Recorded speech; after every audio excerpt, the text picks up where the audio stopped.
میں نے جب وہ 2 سال لگائے، میں اللہ تعالیٰ مجھے وہ رہنمائی کرتا رہا.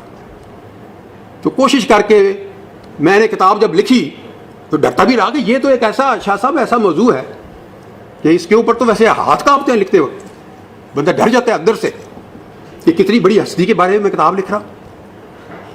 بہرحال اس کو جب میں نے لکھا اور پہلا ایڈیشن آیا تو میں نے ایک کاپی منور حسن صاحب تھے جماعت اسلامی کے امیر، ان کو بھیجی TCS، ایک لیاقت بلوچ کو بھیجی.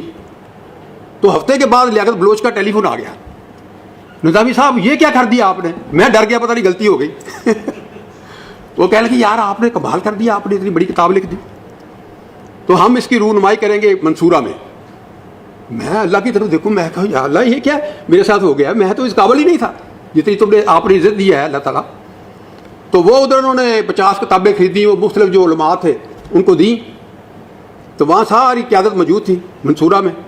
تو وہ شیعہ جو تھے وہ بھی، اور وہابی بھی، سنی بھی، سارے علماء جو ہیں وہ تعریفیں کر رہے ہیں کتاب کی، اور میری میں اللہ کی طرف دیکھا. تو یہ میں آپ کو بتاؤں کہ میں کچھ بھی نہیں ہوں. میں آپ کو یہ آپ کو میں صاحب اقرار کرتا ہوں آپ کے سامنے کہ نہ میرا کوئی علمی فکری پس منظر ہے، میرا سیاسی نیت میری ساری عمر ٹھیک رہی ہے اللہ تعالیٰ کے فضل و کرم سے. کوشش میں کی ہے میں نے کہ کوئی میں خدمت کروں. تو یہ اس کی ایک بیک گراؤنڈ ہے کتاب کی. کتاب اس میں کوئی فرقہ واریت ہے ہی نہیں، اس میں کوئی تعصب ہی نہیں کسی قسم کا. نیت جو کہ ایک نیت اگر آپ کی صحیح ہے، میں آپ کو بتاتا ہوں اللہ تعالیٰ برکت ڈالے ہی ڈالے. جیسے کتاب لکھ لی ہے، یعنی جو بھی پڑھتا ہے اتنی تعریفیں کرتے ہیں کہ میں بڑا عاجزی اور انکساری محسوس کرتا ہوں کہ یا اللہ تم نے مجھے یہ اعزاز دے دیا کہ اس کے قابل ہی نہیں تھا. میں اس اعزاز کے یقین کرو کہ میں تو اس قابل ہی نہیں تھا. لیکن اب میں گزارش یہ کرنا چاہتا ہوں، یہ تو ایک پس منظر ہو گیا کہ یہ دیکھیں ہم مسلمان ہیں، اللہ کو مانتے ہیں، اللہ کے رسول کو بھی مانتے ہیں. تو کیا وجہ ہے کہ اب اللہ اور اللہ کے رسول کہتے ہیں کہ بھئی اگر آپ میری پیروی کرو گے تو فلاح پاؤ گے. اللہ تعالیٰ قرآن پاک میں بار بار کہتے ہیں کہ بھئی آپ ادھر آؤ گے، مجھے مانو گے تو میں تمہارے لیے رستے کھول دوں گا. اللہ تعالیٰ کہتے ہیں نماز پڑھو گے تو وہ برائی سے روکتی ہے، روزہ رکھو گے تو تقویٰ اختیار کرو. تو یہ دیکھیں کہ عبادات ہیں، لیکن ان عبادات کا کیوں وہ ہمارے معاشرے پہ اثر نہیں ہو رہا، یہ سوچ رہا. یہ شاہ صاحب آپ بلکہ اس کے اوپر آپ ماشاءاللہ دانشور ہیں، اس کے اوپر سوچیں. عبادات میں کمی نہیں ہے، لیکن ہمارا معاشرہ نیچے بیٹھ جائے. اب معاشرے میں جو برائیاں ہیں وہ آپ کے سامنے ہیں. یعنی وہ عدالتیں ماتم کر رہی ہیں، ٹاک شوز میں ماتم ہو رہے ہیں، کالم لکھیں پڑھیں تو کالموں میں ماتم ہوتا ہے. کوئی خیر کی خبر ہے نہیں، اور ہے جو اسلامی جمہوریہ پاکستان. تو میں یہ سمجھتا ہوں کہ ہم جو ہیں وہ اصل میں ایک مرکز سے ہٹے ہوئے لوگ ہیں. مرکز ہمارا تھے نبی اکرم صلی اللہ علیہ وسلم، ان کی ذات تھی، شخصیت تھی، ان سے ہم نے انسپریشن لینی تھی. مگر ہم روایات میں کھو گئے، جیسے علامہ اقبال کہتے ہیں کہ یہ امت روایات میں کھو گئی. رسم و رواج، روزہ بھی رکھتے ہیں رسم اور سمجھ کے، رواج سمجھ کے. بھائی اللہ تو کہہ رہا ہے کہ روزہ رکھو گے اس لیے تاکہ تم تقویٰ اختیار کرو اور تاکہ تم اپنا احتساب کر سکو. اب دیکھیں کہ روزے میں کوئی نہ اپنا روزے کے بعد 1 مہینے کے بعد تو کم از کم لوگ پتہ چلے کہ دیکھو یار ہمارے معاشرے میں تبدیلی آ گئی. تو یہ ایک فرق ہے نا عبادات اور معاملات میں، حقوق اللہ اور حقوق العباد میں. اس کی وجہ سے میرا یہ خیال ہے کہ ہم پریشان ہیں، ہمارے مسائل کا شکار ہے. اب میں چاہوں گا کہ میں کچھ چیزیں معاملات اس کتاب میں سے کچھ میں ہائی لائٹ کرنا چاہتا ہوں، آپ کے سامنے رکھنا چاہتا ہوں. وقت چونکہ کم ہے. دیکھیں ابھی وہ حضور صلی اللہ علیہ وسلم جوانی میں تھے، آپ کی طرح نوجوان تھے، تجارت کرنے لگے. مکے میں ایک تاجر مل گیا، اس سے کوئی بات کر رہے تھے تجارت کی. اس نے کہا کہ ابھی تو نبی نہیں تھے اس وقت، اس نے کہا کہ آپ ذرا ٹھہرے، میں ابھی آیا. انہوں نے کہا کہ ہاں ٹھیک ہے میں ٹھہرتا ہوں. وہ بھول گیا. 3 دن کے بعد آیا تو وہ ادھر اسی جگہ تھے حضور صلی اللہ علیہ وسلم. یعنی یہ وعدہ انہوں نے پورا کیا. ہمارے معاشرے میں کتنے لوگ ہیں مجھے بتائیں کہ جو وعدہ کرتے ہیں وہ پورا کرتے ہیں. پھر جب وہ ظہور نبوت ہوا، اللہ تعالیٰ نے حکم دیا کہ جاؤ بھائی اب اپنا مکے کے لوگوں کو دعوت دو. تو وہ پہاڑی پہ چڑھ گئے. وہ جو طریقہ تھا اس وقت رواج تھا، لوگوں عربی میں کہا لوگوں سارے اکٹھے ہو جاتے تھے. اکٹھے ہو گئے. انہوں نے کہا کہ دیکھو تم نے میرا بچپن دیکھا ہے، میری جوانی کے شب و روز دیکھے ہیں، میں نے تمہارے یہاں پر زندگی گزاری ہے اپنے شہر میں، تم مجھے جانتے ہو. میں اگر کہوں کہ پہاڑ کے پیچھے سے ایک فوج آ رہی ہے تم پہ حملہ کرو مانو گے؟ وہ سب نے ایڑیاں اٹھا کے کہا کہ آپ تو بڑے صادق ہیں, آپ امین ہیں. تو لیکن جب انہوں نے پیغام دیا وہ انہوں نے نہیں مانا, لیکن ان کو امین مانا, صادق مانا, دیانتدار انہوں نے مانا. تو اس وقت تو کوئی یونیورسٹی بھی نہیں تھی, کوئی قاسم شاہ بھی نہیں تھا کہ چلو کوئی وہ سوشل میڈیا پہ کوئی وہ کام کر رہا ہوتا, کوئی مذہبی جماعتیں نہیں تھی, کوئی یونیورسٹی, کوئی میڈیا, کوئی کسی چیز, کوئی ہے کچھ بھی نہیں تھا. مگر اس ماحول میں ایک شخصیت جو ہے وہ نمودار ہوتی ہے اور جس کو سارے مانتے ہیں کہ تم آپ امین اور صدیق ہیں. پھر وہ خانہ کعبہ کی تعمیر کا جب وقت آتا ہے تو قبائل جو ہیں وہ آپس میں تلواریں نکال دیتے ہیں کہ ہم حجر اسود رکھیں گے, یہ وہ بڑی اعزاز کی بات تھی.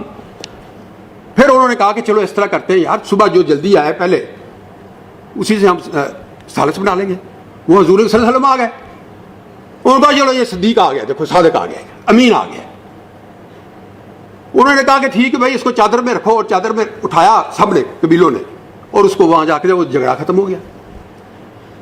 اسی طرح اب میں آپ سے یہ سوال کرنا, اس موقع پہ یہ سوال کرنا چاہتا ہوں, آپ مجھے بتائیں کہ یہ 20 کروڑ کا ملک ہے, نئے دور میں وہ دور جاہلیت تھا, یہ جدید دور ہے, یہاں پر مذہبی جماعتیں ہیں, یونیورسٹی ہیں, میڈیا ہے, اخبارات ہیں, تبلیغ ہے, جماعتیں, سب کچھ ہے.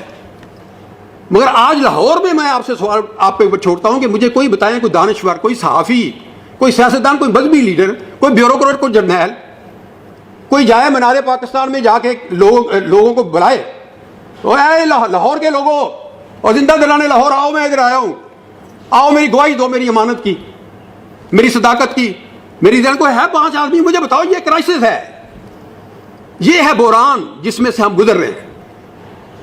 اسی طرح وہ وہاں مکے میں تو کوئی قانون نہیں تھا, انصاف نہیں, نا عدالت, ظلم کا دور تھا.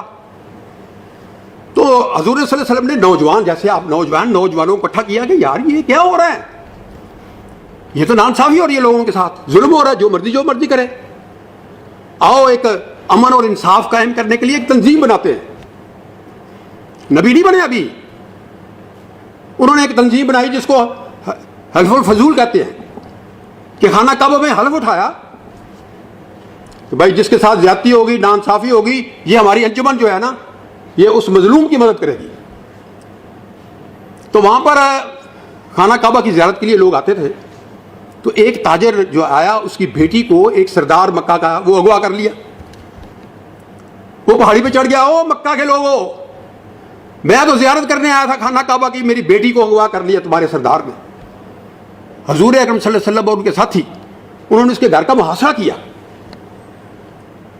اور اس کی مدد کی اور بچی کو بازیاب کرایا. میں کہ آپ کو پیغام یہ دینا چاہتا ہوں کہ کیا یہ مسلمان جو ہے اس لیے کہ آنکھیں بند کر لیں, ہم کوئی برائی دیکھیں نا. میں نہیں کہتا کہ قانون کو ہاتھ میں لیں, میں کہتا ہوں پرامن طریقے سے, یار اگر کوئی بندہ کوئی ایسا مثال کے طور پہ کوئی ذخیرہ اندوز ہے بہت بڑا جو ہولڈنگ کر لیتا ہے اور کسی چیز کی, یا کوئی بہت بڑا کرپٹ ہے, کوئی لاہور کے 20 بندے بھی نوجوان جا کے صرف یہ اوپر لکھے یار ہم آپ کی اس بات کو نہیں مانتے, پرامن طریقے سے, پرامن طریقے, اس کے بچے اس کو کہیں گے یہ کیا ہو رہا ہے. یعنی معاشرہ اتنا ہی نیچے بیٹھ کے ہمارا کہ کوئی بات کرنے کے لیے تیار نہیں. یہی قبولیت ہے, آنکھیں بند کر کے قبول, لیکن یہ ہمارے نبی کی یہ شان نہیں ہے, یہ نبی کا بنایا بتایا ہوا طریقہ نہیں ہے. اب میں یہاں پر حضور صلی اللہ علیہ وسلم کی شادی کی میں بات کرنا چاہتا ہوں کہ آپ سب جانتے ہیں, میں تو باتیں دہرا ہی رہا ہوں, کوئی نئی بات تو نہیں ہے. وہ مکہ کی سب سے بڑی تاجر تھی حضرت خدیجہ رضی اللہ تعالیٰ عنہ.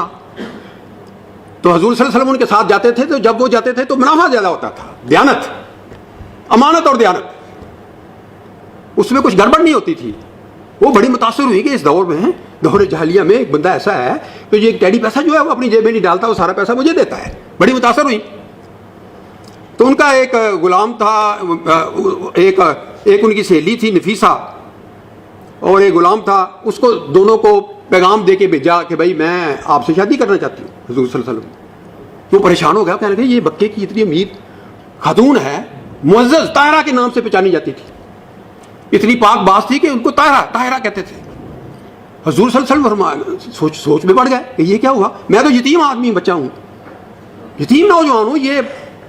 پھر خیر جا کے انہوں نے پوچھا تو انہوں نے کہا کہ ہاں میں نے پیغام بھیجا تھا. پھر وہ اپنے چچا ابو طالب کی طرف آئے. اب یہ آ گیا اخلاقیات, خاندانی تعلق. خاندان سے کٹے نہیں ہیں کیا خود ہی شادی کر لی. اپنے اپنے خاندان میں بات ڈسکس ہوئی, دونوں خاندانوں نے آپس میں ڈسکس کیا اور پھر وہ شادی ہو گئی. اس میں یہاں پر کچھ میری بیٹیاں بیٹھی ہیں, کچھ میں آپ کو تھوڑا سا یہ بھی ضرور بتانا چاہتا ہوں کہ یہ جو خواتین کا جو ہے مقام, اس کو ہم نے پہچانا ہی نہیں ہے اسلام نے. یعنی طالبان جو ہیں وہ جو خواتین کے اسکول ہیں ان کو تباہ کرتے ہیں, کہتے ہیں جی یہ خواتین تعلیمی حاصل نہ کریں. اور بھائی خدا کے بندو, بھائی یہ تو بتاؤ کہ کوئی رسول صلی اللہ علیہ وسلم کی زندگی کا واقعہ بتا دو, کوئی قرآن مجید کی کوئی آیات بتاؤ, وہ ادھر آتے نہیں ہیں. تو میں آپ کو یہ بتانا چاہتا ہوں کہ خواتین کا مقام کیا ہے, کہ جو پہلی شہید ہے اسلام کی, پہلی شاہ صاحب پہلی شہید, اس کا نام تھا سمیہ, ابو جیل کی کنیز تھی, اور اسلام قبول کیا. وہ ابو جیل نے اسے کہا کہ یہ تم نے اپنے باپ دادا کا دین چھوڑ دیا, ختم کرو اس کو, واپس آؤ. اس نے کہا کہ یہ کلمہ ہے, کلمہ جب جسم کے اندر جاتا ہے تو روح کا حصہ بن جاتا ہے, اس کو اگر باہر نکالنا ہے تو پھر وہ تمہیں میری جان لینی پڑے گی. خانہ کعبہ کے پاس لے گیا اور وہ خنجر مارا اس کے سینے میں, اس کو شہید کر دیا. تو پہلی شہید خاتون, جس کو ہم کہتے ہیں وہ گھروں میں بند ہو جائے چار دیواری میں, پہلی ایمان لانے والی خاتون حضرت خدیجہ. مقام دیکھے عورتوں کا. اور حنین میں دیکھے کہ جب وہ بھگدڑ مچ گئی جنگ میں, بھاگ گیا مرد, بھاگ گئے مجاہد کئی, تو وہاں ام سلیم تھی ایک, وہ خنجر لے کے آ گئی, وہ پہرا دے رہی ہے حضور صلی اللہ علیہ وسلم, کیسے مار رہی ہے, بچا رہی ہے. مطلب یہ ہے. اور پھر حضرت خدیجہ جب انہوں نے اسلام قبول کیا تو اب اوپر سے وہی آ رہی ہے, وہ کہہ رہے ہیں بھائی فی سبیل اللہ خرچ کرو, فی سبیل اللہ خرچ کرو. کوئی قرآن کی آیت مجھے ایسی دکھا دے جس میں ہو کہ جمع کرو, کوئی ایک بھی نہیں ہے. اور سینکڑوں ایسے ہیں کہ وہ فی سبیل اللہ خرچ کرو.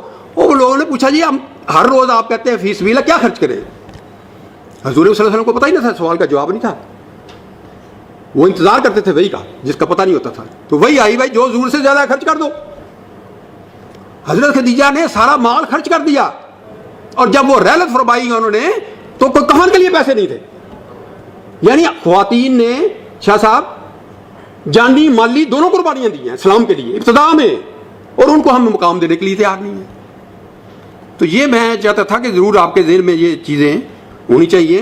اور اس کے علاوہ ایک دیکھیں بڑی زبردست مثال ہے کہ حج کے ارکان میں جب تک آپ 7 چکر نہ لگائیں صفا مروہ کے, آپ کا حج ہی مکمل نہیں.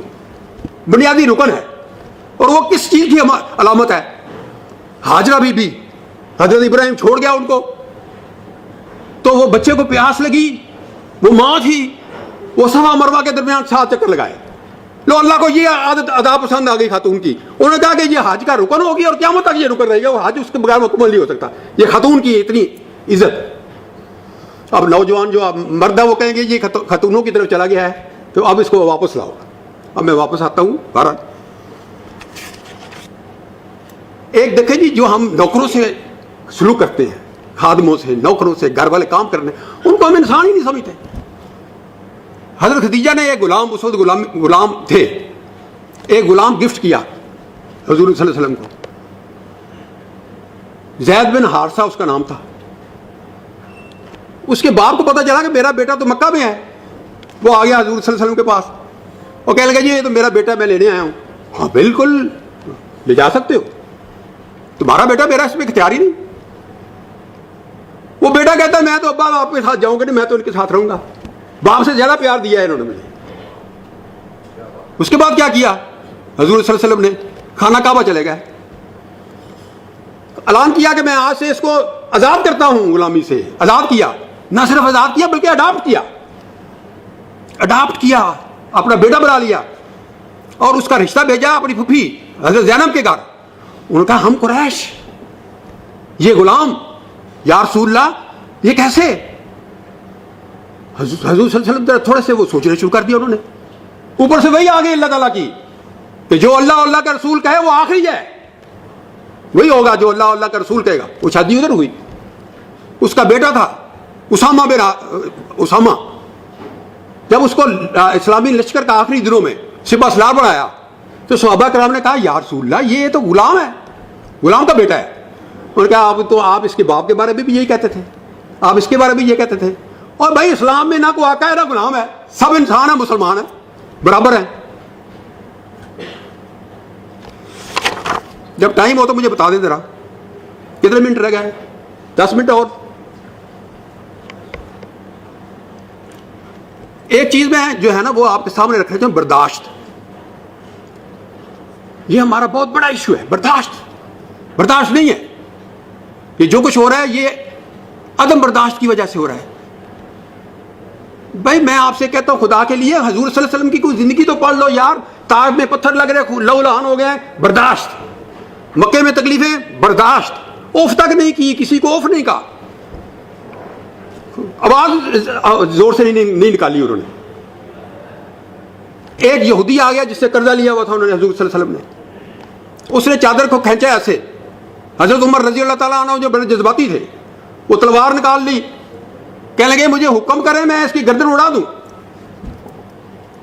حضور صلی اللہ علیہ وسلم نے کہا کہ دیکھو عمر تم کیا کہہ رہے ہو یار, ہم مسلمان ہیں, مجھے یہ کہو کہ جی اس کا قرض جو ہے وہ اچھے طریقے سے ادا کرو.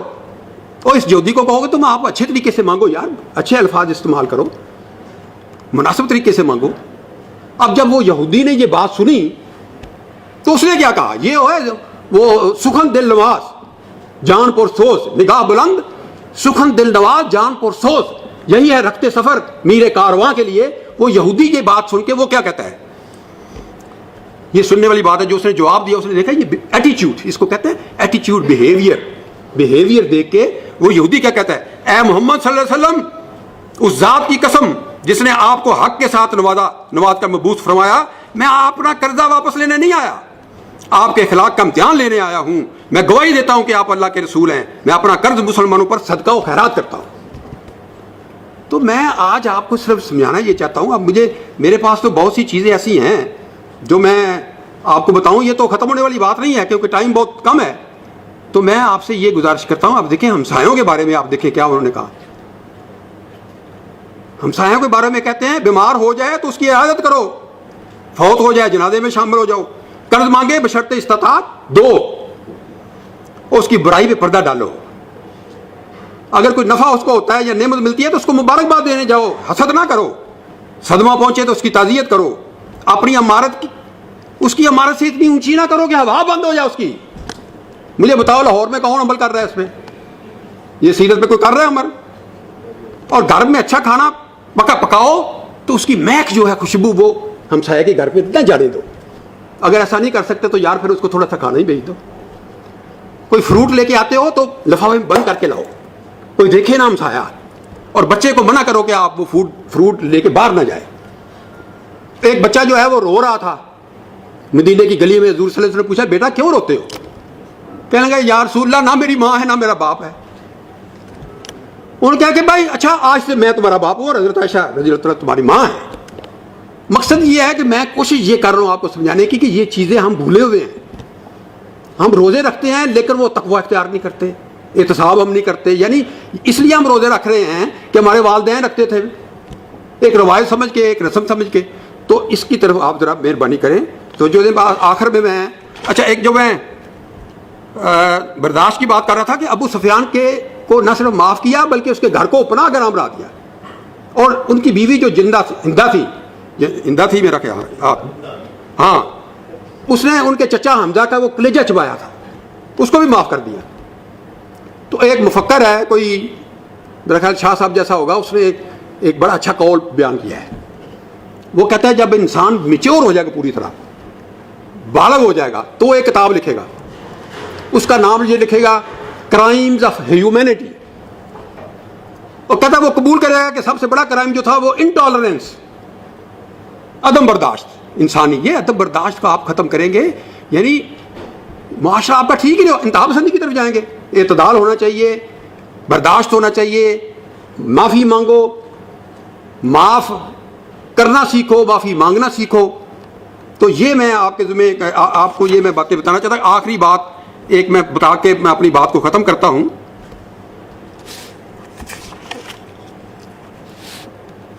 اس کتاب میں سے میں ضرور آپ کو سنانا چاہتا ہوں کہ حضور صلی اللہ علیہ وسلم نے گر بتائیں کامیاب زندگی کے 9 گر شاہ صاحب، وہ میں بتانا چاہتا ہوں. یہ 9 باتیں ہیں جی، اگر آپ نے کامیاب زندگی گزارنی ہے، اللہ کو خوش کرنا ہے، اللہ کے رسول کو، تو 9 باتیں ہیں. نمبر 1، ظاہر و باطن ہر حال میں خدا سے ڈرتا رہوں، غصہ اور خوشی دونوں میں انصاف کی بات کہوں، غریبی اور امیری میں اعتدال پر قائم رہوں، جو مجھ سے کٹے میں اسے جڑوں، جو مجھے محروم کر دے میں اسے دوں، جو مجھ پہ ظلم کرے میں اس کو معاف کر دوں. میری خاموشی غور و فکر کی خاموشی ہو، میرا بولنا یاد الہی کا بولنا ہو، میرا دیکھنا عبرت کا دیکھنا. یہ وہ باتیں ہمیں جو انہوں نے بتائیں. اور آخر میں ایک میں جارج برنارڈ شاہ ہے جس نے حضور صلی اللہ علیہ وسلم کو، میں آپ کو یہ بتاؤں، جب میں نے مطالعہ کیا شاہ صاحب، میں نے دیکھا کہ مسلمانوں سے زیادہ غیر مسلموں نے حضور صلی اللہ علیہ وسلم کو نذرانہ عقیدت پیش کیا ہے. کیا کیا زبردست الفاظ انہوں نے استعمال کیے ہیں. جارج برنارڈ شاہ وہ کیا کہتا ہے؟ وہ کہتا ہے کہ موجودہ انسانی مصائب اور مشکلات سے نجات کی واحد صورت یہ ہے، اونلی آپشن، وہ کیا ہے کہ حضرت محمد صلی اللہ علیہ وسلم اس دنیا کے رہنما بنے، اور حال ہی کوئی نہیں. ان کو رہنما بناؤ، وہ تو واپس نہیں آئیں گے کیونکہ ہم آخری وہ نبی تھے ہمارے، مگر ان کا پیغام موجود ہے، قرآن بھی موجود ہے اسی طرح، حدیث بھی موجود ہیں، ماڈل روشن آپ کے سامنے ہے. خدا کے لیے میں آپ سے گزارش کرتا ہوں قرآن ترجمے سے پڑھیں اور سیرت پڑھیں. مولوی کی ضرورت ہی نہیں ہے. مولوی تو کہتا ہے نا کہ قرآن کو آپ گلاف ڈال کے رکھ دو اوپر، وہ اس کو ڈراتا ہے قرآن سے. وہ ڈرنے والی بات نہیں، وہ پاس رکھنے والی بات ہے یار، سرانے رکھ کے پڑھنے والی کتاب ہے. اور سیرت جو ہے وہ بالکل نہیں پڑھائی جا رہی، لوگوں کو پتہ ہی کوئی نہیں کہ ہم بالکل اسلام سے کٹے ہوئے ہیں. تو میں آپ سے آخر سے یہ گزارش کروں گا، اگر آپ استاد ہیں، اسکالر ہیں، آپ خدا کے لیے وہ جو ہمارا ایک بہت اچھا ماڈل ہے، روشن ماڈل ہے، جس سے دنیا نے فائدہ اٹھایا اور دنیا تسلیم کرتی ہے کہ بہت بڑا ماڈل تھے حضور صلی اللہ علیہ وسلم، اس ماڈل کی طرف ہم آئیں، اس کو پڑھیں، پھر ہی ہماری اپنی مشکلات جو ہے ہم اپنا ختم کر سکتے ہیں. چند شعر اگر فیض کے کہیں تو میں فیض کے چند شعر سنا کے بات ختم کرتا ہوں، کیونکہ خون بڑا بہہ رہا ہے، اللہ کے رسول کے نام پہ خون بہہ رہا ہے ہمارے ملک میں. آپ دیکھیں صبح شام خود کچھ ہو رہے ہیں اللہ کے نام پہ کرنے لگ. میں فیض صاحب مجھے یاد آتے ہیں جنہوں نے کہا تھا، تجھ کو کتنوں کا لہو چاہیے ہے عرض وطن، تجھ کو کتنوں کا لہو چاہیے ہے عرض وطن، جو تیرے عارض بے رنگ کو گلنار کرے، کتنی آہوں سے کلیجہ تیرا ٹھنڈا ہوگا، کتنے آنسو تیرے صحراؤں کو گلزار کریں. ہم تو مجبور وفا ہیں، ہم تو مجبور وفا ہیں، مگر اے جانے جہاں اپنے اس شاخ سے ایسے بھی کوئی کرتا ہے. تیری محفل کو، پاکستان کو، تیری محفل کو خدا رکھے اب تک قائم. ہم تو مہمان ہیں گڑی بھر کے، ہمارا کیا ہے. آپ کا بہت شکریہ، بہت بہت